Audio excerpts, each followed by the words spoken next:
Hello students, a very warm welcome to our social class.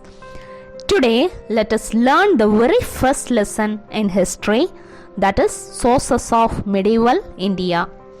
So before moving ahead, let me put things in context and tell you that medieval history is very important. Let us see the entire of the Indian history is divided into three parts. They are ancient Indian history, medieval Indian history, and modern Indian history. Ancient history is a part actually covering from 700 AD to 1200 AD, including Paleolithic, Mesolithic, Neolithic periods. And then from here we come to the arrival of the Aryans and hence the Vedic age. The Vedic age is divided into two parts. You might be knowing early Vedic period and later Vedic period. And from here that civilization is actually getting flourished in the Indo-Gangetic region. Medieval part is classified into two parts. Early medieval period AD 700 to 1200 and later medieval period 1200 to 1700 AD. Next we shall see what is history. History is a record of past events in chronological order. The term history has been derived from the Greek word historia, which means learning by inquiry.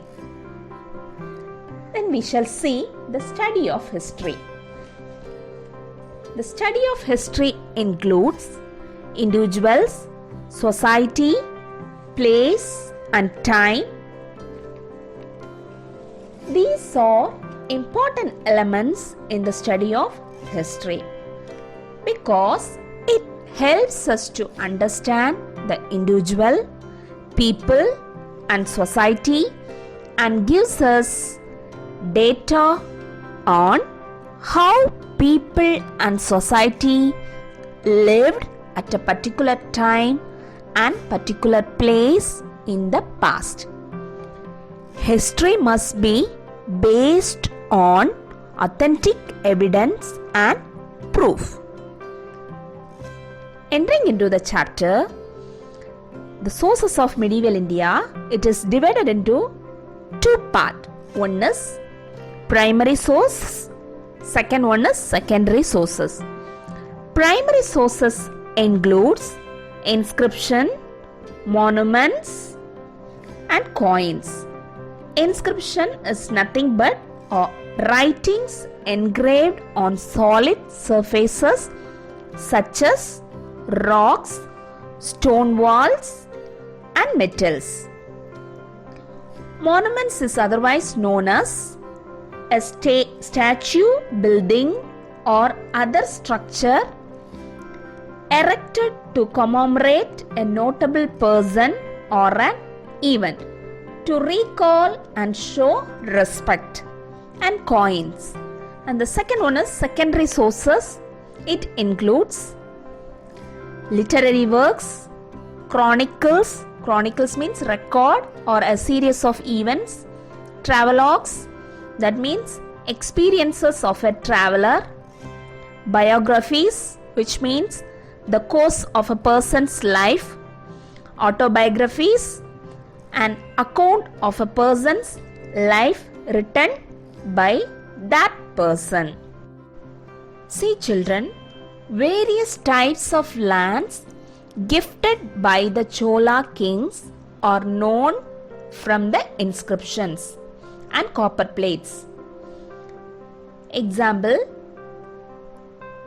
Velan Vagai, a land of non-Brahmin properties. Brahmadya, land gifted to Brahmins. Shalaboga, land for the maintenance of the school. Devadana, land gifted to temples. Pallichandam, land donated to Jaina institutions. Most stone inscriptions differ in their content. The major focus is upon the giver. Next, copper plate grants were treated as legal documents, have significant value. Several copper plate grants issued during the later Chola period gives more information about giver and the receiver. It is described elaborately. Most stone inscriptions differ in their content. The major focus is upon the giver. For example, Uttaramerur inscriptions in Kanchipuram district provide details of the village administration. Next, we are going to see about the monuments. A structure erected to commemorate a notable person or event. The Sultans of Delhi introduced a new type of architecture. The medieval Khajuraho monuments and the temples in Konark and Dilwara constitute valuable sources to understand the religion-centered cultural evolution in northern India. Temples in Tanjavur, Gangaikonda Cholapuram and Dharasuram symbolize the magnificent structures in the later Chola period. Why forts were important in history? Forts have been important in the history of mankind.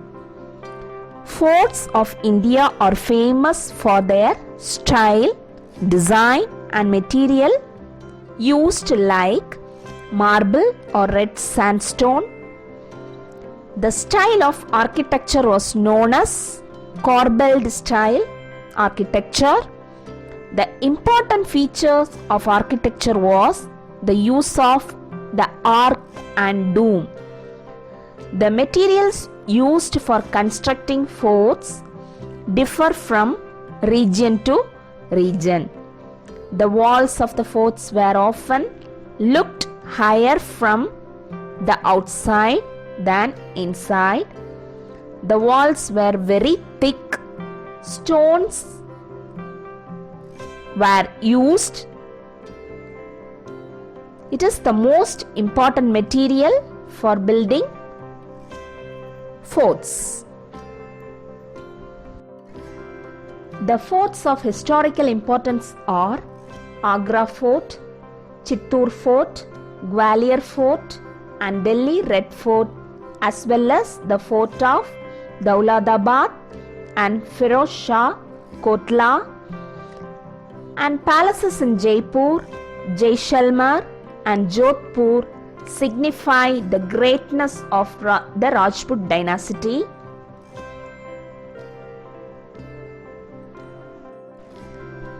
Next, we are going to see about coins. Yes, the picture and the legend on the coins convey the names of kings with their titles and portraits, events, places, dates, dynasties and logos. The composition of metals in the coins gives us information on the economic condition of the empire. Mention of kings' achievements like military conquest, territorial expansion, trade links and religious faith can also be found in the coin.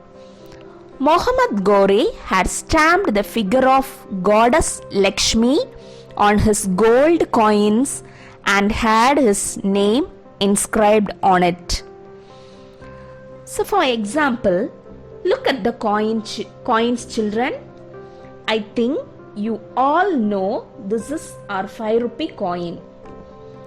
Can you tell me what are the information you can get from this?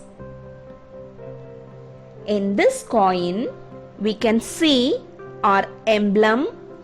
Below that, Indian government motto, country name, written in English and Hindi. Those languages are official languages of India. So we can see the value of the coin and the year which this coin was introduced. So this coin gives us more information about our country and all other things, right? And copper jittals are available for the study of the period of the Delhi Sultans. Silver tanka introduced by Iltutmish. So these are some of the sources to know more about the past. Let us stop here for today.